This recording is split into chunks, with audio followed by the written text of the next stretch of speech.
But That was just yeah an expression.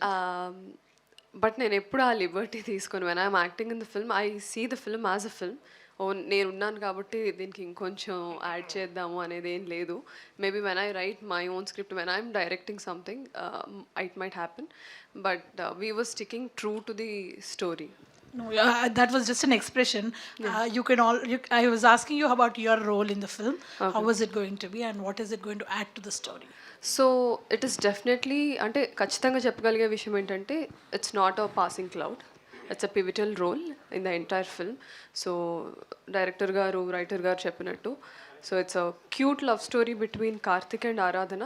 వాళ్ళ లైఫ్లో జరిగే ఈవెంట్స్, సిచ్యువేషన్స్ వల్ల పరిస్థితులు ఎలా మారాయి అన్న దాని నుంచి థ్రిల్లింగ్ అండ్ సస్పెన్స్గా వెళ్తుంది ఆ స్టోరీ, అండ్ ఆ థ్రిల్లింగ్ ఎక్స్పీరియన్స్ వస్తుంది ఆడియన్స్కి. Wonderful. Just one question for Beams, Andy. You are a great singer. You are a writer. Kani, you worked wonderfully with a young writer, and మీరు song కూడా you have given it to another music director.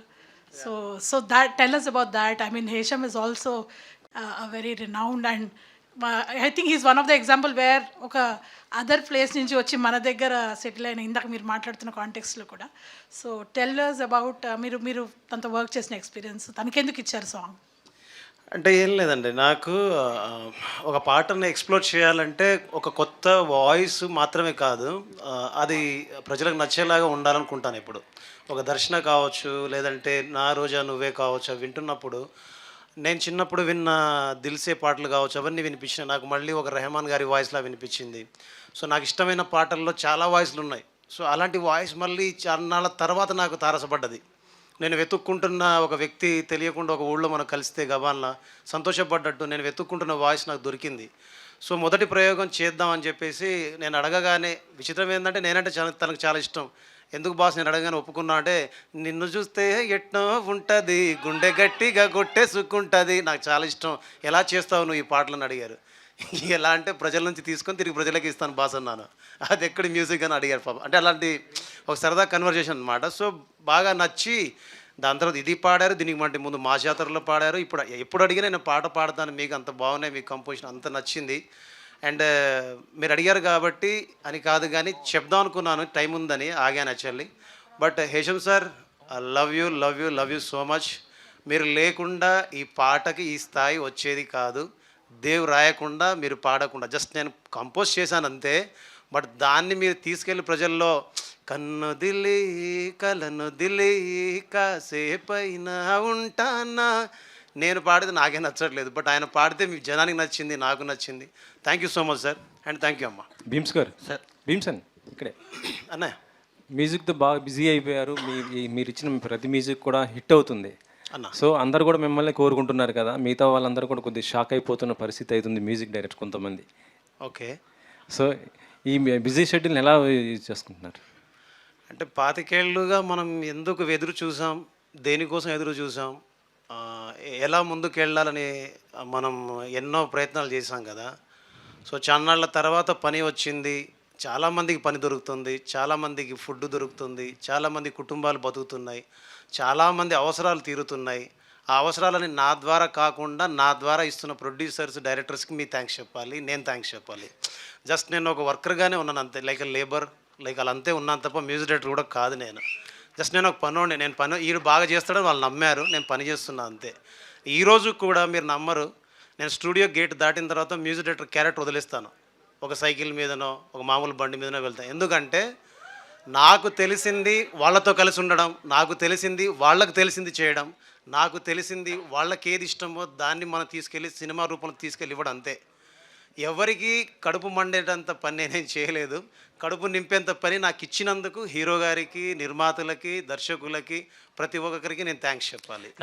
పెద్ద పెద్ద music directors అందరూ కూడా events చేస్తున్నారు, పెద్ద మంచి సక్సెస్ఫుల్గా చేస్తున్న, మొన్న ఏఆర్ రెహమాన్ గారు కూడా చేశారు.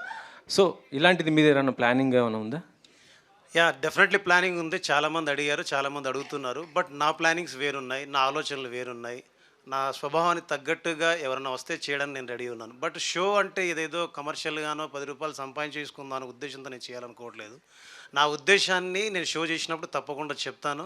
అది మీ అందరి ముందు ఉంచుతాను ఆ రోజు. నానిగారు నరేష్ గారు నానిగారు మీరు ఇటు సోలోగా చేస్తున్నారు, మల్టీ స్టార్ అది చేస్తున్నారు. నెక్స్ట్ మళ్ళీ ఏమైనా మల్టీ స్టార్ వచ్చే అవకాశాలు ఏమైనా ఉన్నాయా అండి? డెఫినెట్గా ఇంట్రెస్టింగ్ సబ్జెక్ట్ వస్తే డెఫినెట్గా చేస్తానంట. నరేష్ గారు సార్ సార్ డెఫినెట్గా ఇంట్రెస్టింగ్గా వస్తే నేను ఐమ్ ఆల్వేస్ ఓపెన్ అండి. నేను ఎప్పుడో చెప్పాను, నేను శంభో శివ శంభో నుంచి చేస్తూనే ఉన్నానండి. మొన్న నాగార్జున గారితో కూడా చేశాను. సో మంచి క్యారెక్టర్స్ పడాలంటే డెఫినెట్గా అంత నాకు ఇంపార్టెన్స్ ఉంది. సినిమాకి నాకు అంటే సినిమాకి నేను ఎంత హెల్ప్ అవుతున్నాను తెలియకుండా, బట్ నాకు సినిమా కూడా హెల్ప్ అవ్వాలండి. సో అలాంటి ఇంట్రెస్టింగ్ క్యారెక్టర్స్ ఉంటే definitely do it. Not only Telugu అంటే ఏ లాంగ్వేజెస్ అయినా చేస్తాను. లాస్ట్ క్వశ్చన్ నానిగారు లాస్ట్ వన్ మీరు question. I know your journey from అంటే మీరు డిజైన్ చేసినప్పటి నుంచి రేటింగ్ చేసినప్పటి నుంచి నాకు తెలుసు పర్సనల్లీ. సో ఇది మీ ఫస్ట్ ఫిలిం. సో ఫస్ట్ ఫిలింకి మీరు అనిల్ గారి కథనే ఎందుకు చూస్ చేసుకున్నారు అండ్ మీకు ఫస్ట్ ఆపర్చునిటీ ఇచ్చిన నరేష్ గారి గురించి ఏమైనా చెప్పదలుచుకున్నారా? ఫస్ట్ కథ బయట నుంచి ఎందుకు అంటే బయట నుంచి అంటే ఏం లేదు, అంత మేమంతా ఒకటే. సో నాకు కొంచెం ఛాలెంజింగ్గా ఉంటుంది. నా తీసుకున్నాను ఫస్ట్ కథ. అండ్ దట్టు మాకిద్దరికి ఇష్టమైన కథ. ఈ కథ అనిల్ అన్నకి నాకు చాలా ఇష్టంగా రాసుకున్న కథ. అప్పుడప్పుడు అడిగేవాడిని, అన్న నాకు ఈ కథ కావాలన్న ఇస్తారా అని కూడా అడిగేవాడిని. అలా సో నాకు ఇష్టమైన కథ, అది చేయడానికి రెడీగా ఉన్నాను కాబట్టి. యాక్చువల్లీ ఈ కథ వచ్చేసి ట్రూ ఇన్సిడెంట్ అండి, నిజంగానే జరిగిన కథని మేము తీసుకుని చేసాము. సో అందుకని ఇంత బాగా వచ్చింది, వాడికి కూడా బాగా నచ్చింది. ఫస్ట్ మీకు ఫస్ట్ ఆపర్చునిటీ ఇచ్చిన నరేష్ గారి గురించి ఏం చెప్పదలుచుకున్నారు? నరేష్ అన్నతో ఇంక చెప్పడానికి ఒకటి రెండు అని లేవండి. అసలు ఈ జర్నీ స్టార్ట్ అయిన దగ్గర నుంచి ఇంకా మేము దగ్గర అయ్యాం. యాజ్ ఏ సొంత బ్రదర్ లాగా నాకు. సో సొంత బ్రదర్ లాగా అయిపోయారు. ఏదన్నా ఉన్నా సరే ఇలా అని మంచి సజెషన్స్ ఇవ్వడం, ఇలాంటివి ఉంటే బాగుంటుంది, ఇలాంటివి చేయనాని అని మంచి మంచి సజెషన్స్ ఇవ్వడం. అంటే చాలా అంటే హీరో డైరెక్టర్ అని కాకుండా దగ్గర అయ్యాం చాలా. అంటే మేము యాజ్ ఏ బ్రదర్స్ లాగా ఉన్నామని ఫీల్ అవుతుంది. Thank you. We are done with the questions. Thank you very much. Yeah, please. Naresh గారు, అదే ఇప్పుడు ట్రైలర్లో చూసుకుంటే కొద్దిగా చేతబడి బ్లాక్ మ్యాజిక్ కనబడ్డాయి సార్. అది బ్లాక్ మ్యాజిక్ అనేది మీరు ఎంతవరకు రియల్ లైఫ్లో నమ్ముతారంటే ఏం చెప్తారు? అంటే నేను ఎప్పుడు అంటే అలాంటి ఎప్పుడు నమ్మనండి. దెయ్యాలని, బ్లాక్ మ్యాజిక్ని, గోస్ట్ని, ఆత్మల్ని అలాంటి అసలు నాకు ఎప్పుడు నమ్మనండి. Anything I see I believe it. ఎవరో చెప్పారు చిన్నప్పుడు, మా అమ్మమ్మ కథలు చెప్పారు, మా నాన్నమ్మ చెప్పారు, ఆ కథలు నేను అయితే విన్నండి. అంటే బేసిక్గా నాకైతే దేని మీద వాటి మీద నమ్మకాలు లేవండి. బేసిక్ బ్లాక్ మ్యాజిక్ల మీద కానివ్వండి, other things, ghost and paranormal activities ఇవన్నీ అంటారు కాబట్టి దాని మీద పెద్ద నేను ఎక్కువ ఇప్పుడు ఇంట్రెస్ట్ కూడా చూపించలేదండి. ప్లస్ దానికి అటెన్షన్ కూడా ఇవ్వనండి. Thank you so much. Thank you అండి. సార్ ఒక్క నిమిషం. ఓకే అమ్మా, ఓకే. నరేష్ గారు, సార్ ఒక్క నిమిషం. Sir 12A railway colony title. యాక్చువల్గా మనకి రైల్వే కాలనీలు ఎలా ఉంటాయో తెలుసు. మీ విజువల్ మాత్రం చాలా గ్రాండియర్గా ఉంది. నేనేమో హిల్ స్టేషన్ ఏమో అనుకున్నాను, బట్ మీరు వరంగల్ బ్యాక్ డ్రాప్ అన్నారు. అవునండి. ఎలా సబ్జెక్ట్కి ఎలా మ్యాచ్ చేశారు? అంటే ఏం లేదండి, మేము ఫస్ట్ నుంచి అనుకున్నది ఏంటంటే ఇది ఒక కాలనీలో జరిగే కదండి. అంటే ఆయన అనిల్ గారు చెప్పినట్టు ఇది బేస్డ్ ఆన్ ట్రూ ఇన్సిడెంట్ తోటి రాసుకున్న కదండి. సో కాలనీ కావాలి మాకు. సో ఆ కాలనీని ఫస్ట్ నుంచి అనుకున్నాం. సో కాలనీ తగ్గట్టు పేరు పెడదాం అనుకున్నాం, ఏదో కాలనీ అని పెడదాం అనుకున్నాం. సో అప్పుడు రకరకాలు అనుకుంటుంటే రైల్వే కాలనీ అనేది ప్రతి చోట ఉంటుందండి. ఇప్పుడు ప్రతి చోట మన ఇండియన్ రైల్వేస్ అంటే ఇక్కడ కన్యాకుమారి నుంచి కాశ్మీర్ నుంచి కన్యాకుమారి వరకు చాలా చోట్ల ఉన్నాయండి. సో కాలనీస్ ఉంటే ప్రతి ఒక్కరికి ఎక్కడో తెలియకుండా రైల్వే కాలనీ దాటాలి, రైల్వేకి అంటే జనరల్గా మనం మాట్లాడుకునే వర్డ్ కాబట్టి అండి అందరికీ కనెక్ట్ అయిపోతుందండి. అది 12A రైల్వే కాలనీ పెడతాం జరిగిందండి. నరేష్ గారు, Thank you అండి. నరేష్ గారు, అమ్మా. దిస్ ఇస్ ప్రజావాణి అండి. ఓకే. 36 డేస్లో మూవీ కంప్లీట్ చేద్దాము అని చెప్పేసి మీకు చెప్పినప్పుడు మీకు ఎలా అనిపించింది? అంటే ఇప్పుడు ప్రస్తుతం ఒక సస్పెన్స్ థ్రిల్లర్ అంటే గ్రిప్పింగ్గా ఉండాలి స్క్రీన్ ప్లే. ఒక రివీల్ అయినా, సస్పెన్స్ రివీల్ అయినా కూడా జనాలు మళ్ళీ థియేటర్కి వచ్చేలా ఉండాలి. సో 36 డేస్లో ఎలా అనుకున్నారు? అంటే ముందు ప్రెప్ అండి. మేము ఆల్మోస్ట్ 1.5 month ప్రిపరేషన్స్ ఉన్నాయండి. సో ఎవరికి ఏం చేస్తున్నాం అందరికీ నాకు మొత్తం స్టోరీ మన ఏమంటారంటే అదే స్టోరీ బోర్డ్లోకి ఇచ్చేసారండి. ఇది మీ సీన్స్ ఇలా ఉంటుందని అందరికి ఎవరికి ఏ ఆర్టిస్టులకు ఇచ్చేసారండి. సో ఇవాళ ఇచ్చేస్తున్నాం 5 సీన్లు చేస్తున్నాం. సో 5 సీన్లు అండి ఎలా చేస్తున్నాం, ఎలా డివైడ్ చేస్తున్నాం. 9 to 11 ఈ సీన్ అయిపోతుంది. 11 నుంచి బ్రేక్ వరకు 1 o'clock వరకు 1:30 వరకు ఈ సీన్ అయిపోవాలి.